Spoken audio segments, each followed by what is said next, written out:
Hello internet! I feel like Aglaea is low-key like the Hoyoverse favorite for a character because she seems just so good. She's like the verge of being completely forgotten and bad, and yet she's just good though. You see, the issue with Aglaea is usually just like getting her ult's uptime to be high, and usually people do that with an ER rope to be safe and pair her with Woho as well. All of a sudden you use Sunday, obviously. However, if it's budgeted well enough, you wouldn't have her own light cone. In fact, you'll use a 3-star one, which still works fine, and you would have spent your resources on getting the E1 that gets you 20 extra energy. But today what I'm going to show you is Aglaea with Cyrene actually solves all of that issue, okay? But before we start everything here for the content experience server, let's check out what Aglaea is all about. I think this is one of the more quality of life effect for Aglaea that could really mean a big impact if your Aglaea was just really awkward from before. You see, when Cyrene busts Aglaea would gain romantic. You would hope it would unlock like a dating scene, but no, you just get like the maximum speed boost effect, and you regenerate 70 energy if Garment Maker or Aglaea attacks. 70 energy is huge. You also get a lot more damage and ignore defense. Like, that is some insane numerical increase, right? So somehow, like, when I compare it to Tribi does like 12% of the enemy defense. It ignores it, yeah, and you do like 1 additional damage. It feels like Aglaea's cracked out. You get the maximum speed increase, you get 70 energy, you get way more damage and ignore way more defense. It's like Aglaea's Hoyo's favorite mummy. And I won't lie, dude, I love Aglaea myself, so this is awesome. I've tested this already, so yeah, it'll be a really good showcase for you guys.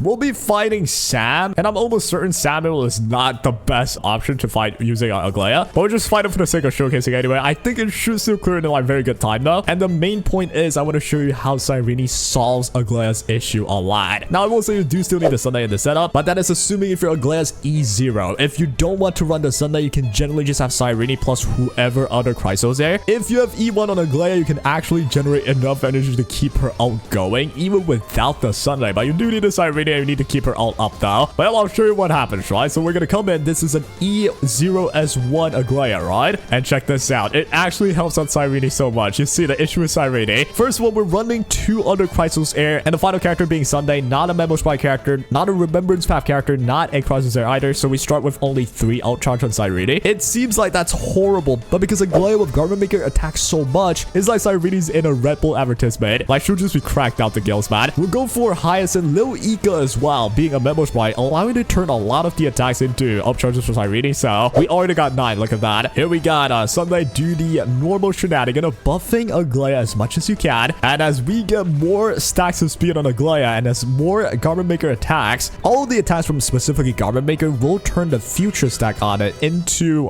Cyrene's ult charge, like right here, this future stack. And as I mentioned with Cyrene's kit, if you have a Memo Spy, the future stack doesn't reset. It will always be there. So boom, that's from 11 to 12 now, and we almost have the ultimate. Someone please attack her. Oh dude, come on, someone attack her. Oh dude, freaking My Little Pony ass just doesn't attack the right enemy, man. All right, now we got Cyrene. Use the usual skill. With this team, you have so many skill points anyway, like eventually you don't have to worry about that. We still have to worry about it kind of now because Aglaea hasn't get fully activated yet, so we'll just do a Q here. That's 16 to 17. Look at how fast we're getting this up, right? 17 already so far, and it will soon be way higher. If you would just attack the gosh darn freaking Aglaea, that'd be awesome, man. Finally, Garment Maker time, we got enough energy, and that went from 17 to 18 stacks on Cyrene. What we're gonna do now is we're gonna get an action advance from the ultimate. Aglaea herself does not have future already, so we'll just do a simple attack for sure. Check out this damage, right? It'll be 300k. The zone from Cyrene is already helping you out, but we haven't even buffed Aglaea yet at all, so her damage output will get way higher soon. Now Sunday, while being not a Chrysos there, we could push up the Aglaea and the Garment Maker too to get Garment Maker to turn a future stack into Cyrene's ult charge. I know it's a lot of yapping, a lot of confusion, but that's just how Cyrene's playing. You gotta remember the rules of getting her ult. So now we go for a Q again. This is not gonna turn into an ult charge, but Garment Maker goes. It's 21 charge already. We have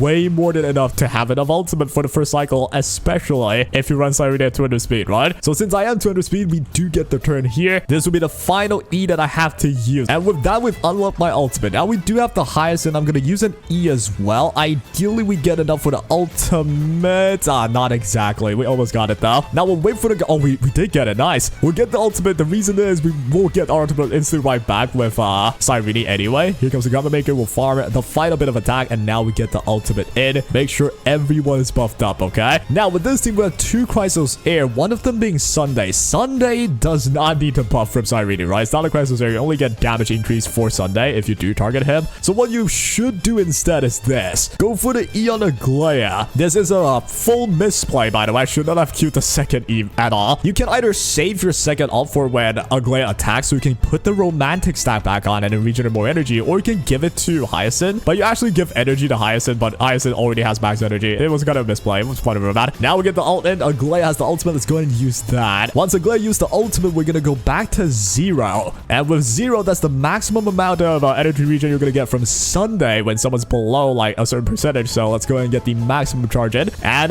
boom, that is the most amount of energy I'm gonna get. Okay, now finally we have the buff Ode to Romance. It ignores a bunch of defense. It gets a lot of damage increase as well. And most importantly, the romantic stat right here regenerates 70 energy after Aglaea Garment Maker attacks. That is huge amount of energy regen. So that will attack whoever. And let's check this damage out. It literally went ×2. It went from 400k to freaking 800k. And if you pay attention to the energy, we started with lower than like a quarter. We're now at halfway through. You will never run out of ult because Cyrene is on the field. That is so nice. All right, let's get the buff in now. Everyone is now finally activated. We can go all in. It did take 1 cycle. I don't think there's a way to like save this, I'm pretty sure. Unfortunately, still, right, with Cyrene, the activation time, man, it's just a little bit annoying. But once you do the look at that 600k there, your damage for on Aglaea is just increased by so much. And yep, not to mention, you will never have a worry on energy anymore. They still have a turn with Aglaea, and hey, guess what? You can buff another stack of romantic with Cyrene if you want to. We're actually running out of skill points, so let's go for a simple Q here. This should just kill. If not, Garment Maker should. So yeah, let's have Garment Maker go. Every Garment Maker hit, we get 1 extra stack on Cyrene, which is absolutely awesome. And yo, you do have to map this though. Now we do have the ult with Cyrene. I can get 70 energy if I want to, but there's no point yet. We're almost getting our ult anyway, so let's just go for a Q. And bam, that's 380k on 1 enemy. That's really good. Hyacinth here will like regen a bit more skill point. We went from 17 to 18 now on Cyrene. We have our own turn that goes to 21. That's just a lot of value there. And now again, we push the Aglaea. Look at the amount of pushes, man. That is 24 right away. We got our ult back so quickly. I never thought I would see the day where I would say, oh, it's so quick to get the ult with Cyrene. Like, gosh dang, dude. All right, I need to wait until I get my ultimate with Aglaea. I think it's soon. Come on, man. That's just so low. How much is that? 5 energy differential. That's a little bit insane. All right, whatever. We'll just do this. That should be enough with little eco, especially to get my ult on Aglaea, I think. But yeah, as you can tell, I'm not even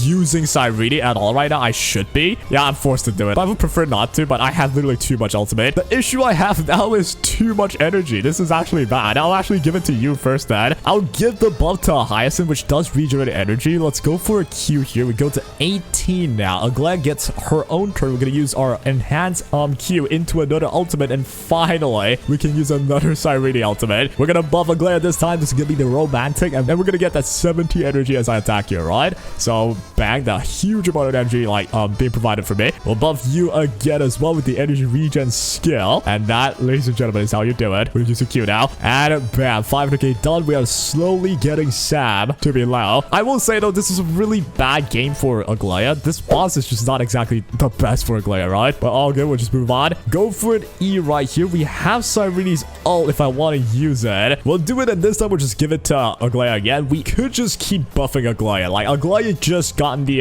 romantic stack. It turned it to 70 energy. I could just do it again. Bam, look at that. That huge increase on energy. That means we can use a Q right here. Instantly, we get our ult again, or almost get again. But yeah, the point being, though, even without Eidolons now, you will most certainly just always have enough freaking energy on Aglaea. That solves a lot of our problems, man. Like, this makes her so much better to play. The issue with Sam, though, is I kind of need to spend skill point, and I'm kind of not spending skill point. Like, I'm just gaining. I'm getting way too many. All right, go for a Q again. Garment Maker goes. We charge another for Cyrene. Here we got you. Let's go ahead and get a heal and spend another skill point. I don't even know if it matters at all. Doesn't matter. It's been so long since I fought Sam. I forgot what he does. All right, now we got you again. I guess we'll buff Aglaea again. Give her more energy, man. The more energy she gets, the better it goes because you get an action advance anyway. So now go for a Q. We get 3 recollection points, but that's not an issue because Garment Maker is just going to get far way more for me. Here we got Aglaea again. Getting a 70 energy already. We're halfway there. We almost got our next ult already. Combined that was Sunday, right? So bang. Get a region in again. And we're almost at our maximum amount already. That's so close. If I have E1, this gets even crazier, man. I swear to God. Am I not supposed to use my freaking skill point for him to be like weakened? Why is it not doing anything? Oh, I gotta spend skill point to attack him. That's why this is horrible. Well, I mean, I guess there's no point saving skill points anyway. I'm just gonna use the skill point on you. All right, 24% HP left to go. It is a slower clear, but dude, keep in mind, this is a horrible game for Aglaea, right? If I want to like beat Sam easier, I have to spend skill point and attack the guy. I should not have used my ult as well. This is way too early. Actually, no, this is perfect. Take a look at this. Garment Maker is gonna take a turn here. We barely have enough energy, right? So what we can do is we buff the freaking Aglaea. We get 70 energy with this as long as Garment Maker takes a turn and attack. So like, check this out. This would be big actually. So Garment Maker attacks me. Oh, dude, I already have the ult anyway. That's so anticlimactic. If the boss didn't attack me, my Garment Maker would go. I would turn the romantic buff effect to 70 energy, instantly getting my ult ready. That is like a big differential. Sometimes if Aglaea would hit the ult mark, like if it would go out of this ult, she just becomes so much weaker, right? So that was actually a pretty big deal. If you don't have an Aglaea that's already good enough, like this is a really good chance for you to get her a really solid team without the Eidolon, yeah? I don't think she's being rerun anyway, so if you already missed the chance to get her E1, this character with this team actually solves a lot of your headache. But again, though, you do still need the Sunday, I would say. We finally got rid of the combustion state of Vitamin, but we also, in the meantime, got rid of 99% of your HP. Does life even matter at this point? All right, now finish him off with some beautiful damage output. There we go. Can we just say how much HP the Sam guy had? I'm pretty sure 300k damage did about 5% of his HP. So does he just have like 6 million HP? So I found this website that said apparently Sam had 11 million HP. What? Is this accurate? What the crud? 11 million's ridiculous. And we still cleared in 3 cycles. That is now just impressive. I was wondering why it's a bit slow. If I'm fighting this though, this is going to be like a 1 to 2 cycle clear with that team, okay? But yeah, it's a fine idea to just showcase her against like some adversity. Because the main point is to showcase how Cyrene just solves a big issue with Aglaea's. And Aglaea solves a big issue with Cyrene because Aglaea helps Cyrene gain stacks so quickly, specifically through Garment Maker's like constant turn taking. So keep this in mind. If you have a Memo Sprite, those are the characters. Those are the exact things that can help Cyrene get a lot more ult charge. It is the Memo Sprite. You want your Memo Sprite to get as many turns as you can. If you can do that, you can have Cyrene get the ult very quickly, as did we with Aglaea plus Sunday. We just kept pushing Aglaea with Garment Maker. Garment Maker kept helping Cyrene get the ultimate, and we get to spam our entire cycle very well. So this is probably my favorite combo with Cyrene. I'm so glad I have Aglaea ready in my account. I cannot wait to actually try these two together. Considering I also have E1, like I'll probably get an ult almost every turn. That would be so fun, man. But yeah, if you're an Aglaea enjoyer, congratulations. Cyrene is actually going to be a really helpful solution if you have some awkwardness to your Aglaea. Now, before we end, do note that this Aglaea has no energy regen to her name. She has no Eidolons as well. Her light cone doesn't even help you get energy at all. So yeah, Cyrene fully solves Aglaea if you have a Sunday as well. But if you have E1, maybe you can even ditch the Sunday for something else, which again, as I mentioned before in previous videos, Cyrene's main like point, if you don't want to go for an E2, would just to be like a character you can replace any Chrysos Air ally in. Like, say if you want to open up the Trippy, well, put in the Cyrene. You want to open a Sunday, well, put in the Cyrene and then figure things out. That's her best option, man. Well, maybe we'll do another video on like if you want to chase the meta. Cyrene with Eidolons is actually up there. I think it's one of the greatest character if Eidolons are involved. So let me know what you think, dude. Are you gonna go for Cyrene or not? And yeah, we'll be showing the rest of the other Chrysos Air teams as well as time go by. So do follow the channel if you're interested in that. And that'll be all. Take care.